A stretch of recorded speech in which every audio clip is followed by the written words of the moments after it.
வேலூர் மாவட்டம் காட்பாடி அருகே சாலையில் சென்று கொண்டிருந்த கார் திடீரென தீப்பிடித்து எரிந்ததால் பரபரப்பு ஏற்பட்டது. கண்டிப்பேடு அருகே காரில் இருந்த கரும்புகை வந்ததைக் கண்ட ஓட்டுநர் உடனடியாக காரில் இருந்து இறங்கி உயிர் தப்பினார். சிறிது நேரத்தில் கார் தீக்கிரையான நிலையில் பேட்டரியில் ஏற்பட்ட மின்கசிவே விபத்திற்கு காரணம் என்று தெரிய வந்துள்ளது. விழுப்புரம் மாவட்டம் கிளியனூர் பகுதியில் கடைகளுக்கு சப்ளை செய்த 2 லட்சம் ரூபாய் மதிப்புள்ள குட்கா பறிமுதல் செய்யப்பட்டுள்ளது. புதுச்சேரி மாநில பதிவெண் கொண்ட சொகுசு காரில் 50 கிலோ எடை கொண்ட குட்காவை எடுத்து வந்த சபரீஷ், கணேஷ் மற்றும் பாஸ்கரன் ஆகிய மூவரை கைது செய்து போலீசார் விசாரணை நடத்தி வருகின்றனர்.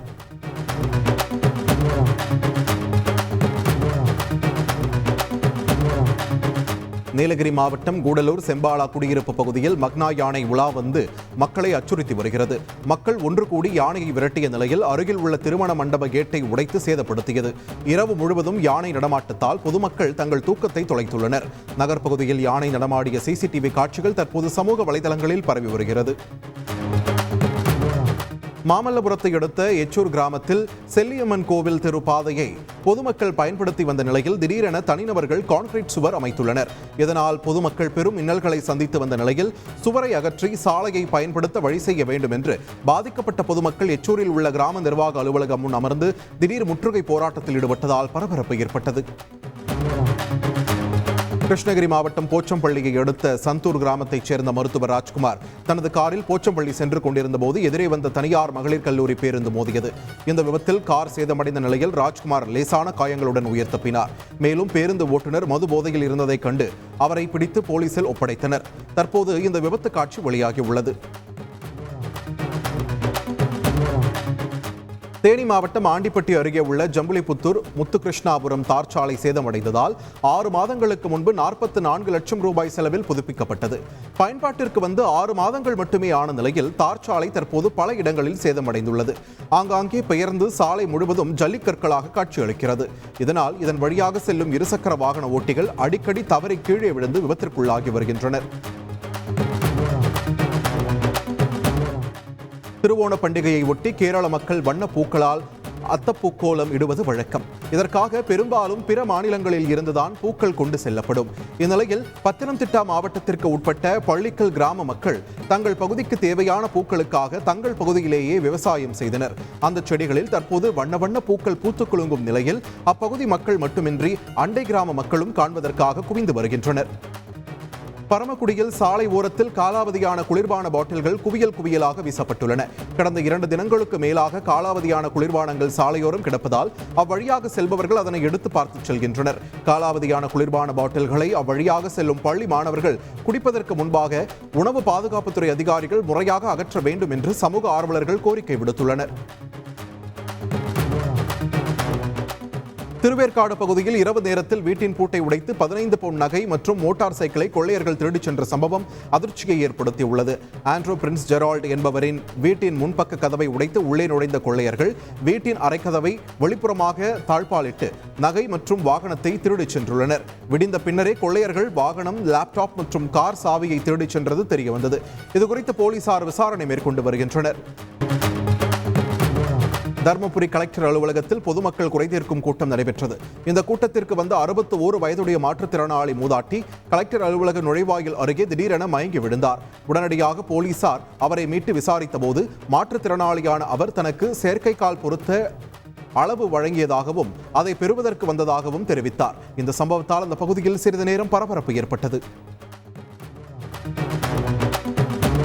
ராமநாதபுரத்தில் இருந்து தனியார் சொகுசு பேருந்து 40க்கும் மேற்பட்ட பயணிகளுடன் சென்னை வந்து கொண்டிருந்தது.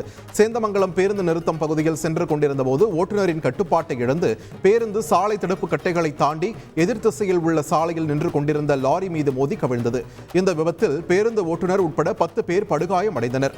விபத்து குறித்து போலீசார் விசாரணை மேற்கொண்டு வருகின்றனர். விபத்து காரணமாக சென்னை திருச்சி தேசிய நெடுஞ்சாலையில் போக்குவரத்து பாதிக்கப்பட்டது. கொல்கத்தாவில் மருத்துவ மாணவி பாலியல் வன்கொடுமைக்கு உள்ளாக்கப்பட்டு கொல்லப்பட்ட சம்பவத்தில் நீதி வேண்டி தமிழ்நாடு அரசு ஊழியர் சங்கத்தினர் 100க்கும் மேற்பட்டோர் வேலூர் மாவட்ட ஆட்சியர் அலுவலக வளாகத்தில் மெழுகுவர்த்தி ஏந்தி கண்டன ஆர்ப்பாட்டம் நடத்தினர். கும்பகோணம் மறை மாவட்டத்தின் 125வது ஆண்டின் நிறைவு விழா கும்பகோணத்தில் உள்ள தூய அலங்கார அன்னை பேராலயத்தில் கோலாகலமாக நடைபெற்றது. இதில் கும்பகோணம் மறை மாவட்ட ஆயர் ஜீவானந்தம் உட்பட இந்து முஸ்லிம் மதத்தைச் சேர்ந்த ஏராளமானோரும் கலந்து கொண்டனர். பட்டா இடத்தை அளவீடு செய்யாமல் அலைக்கழிப்பதை கண்டித்து மயிலாடுதுறை மாவட்ட ஆட்சியர் அலுவலக வளாகத்தில் தரையில் உருண்டு மாற்றுத்திறனாளி முதியவர் போராடியதால் பரபரப்பு ஏற்பட்டது. இதையடுத்து குத்தாலம் தொழுதாளங்குடி காமராஜர் காலனியைச் சேர்ந்த முதியவர் அழகர்சாமியின் புகார் மீது உரிய விசாரணை செய்து நடவடிக்கை எடுக்கும்படி மாவட்ட ஆட்சியர் மகாபாரதி உத்தரவிட்டார். திருப்பூர் மாவட்டம் உடுமலைப்பேட்டையில் உள்ள மளிகை கடையில் நூதன முறையில் இருவர் பலசரக்கு பெட்டியை திருடியுள்ளனர். அதில் சுமார் 8000 ரூபாய் மதிப்புள்ள சூடம் மற்றும் பெருங்காய டப்பாக்கள் இருந்ததாக கூறப்படுகிறது. பலசரக்கு பெட்டி திருடப்பட்ட சிசிடிவி காட்சி இணையத்தில் வைரலாக பரவி வருகிறது.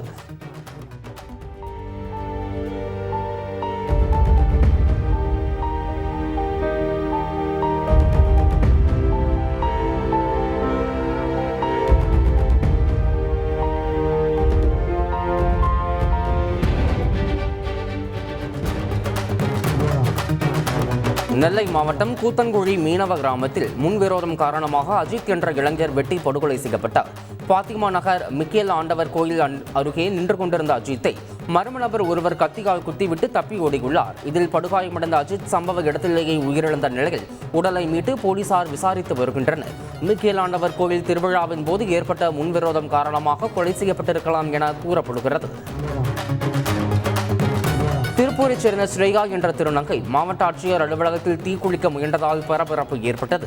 பொதுமக்கள் சிலர் தனது கடையை அடித்து நொறுக்கியதாகவும் அது குறித்து போலீசாரிடம் புகார் அளித்தார். பொதுமக்களுக்கு ஆதரவாக போலீசார் செயல்பட்டதாகவும் தெரிவித்தார்.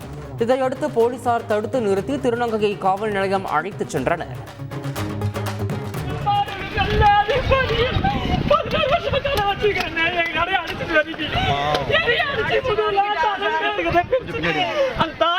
புண்படுத்தி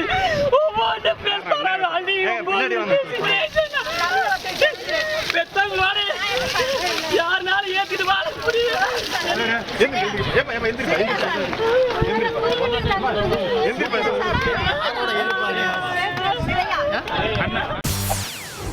செய்திகளை உடனுக்குடன் தெரிந்து கொள்ள உடனே சப்ஸ்கிரைப் பண்ணுங்க.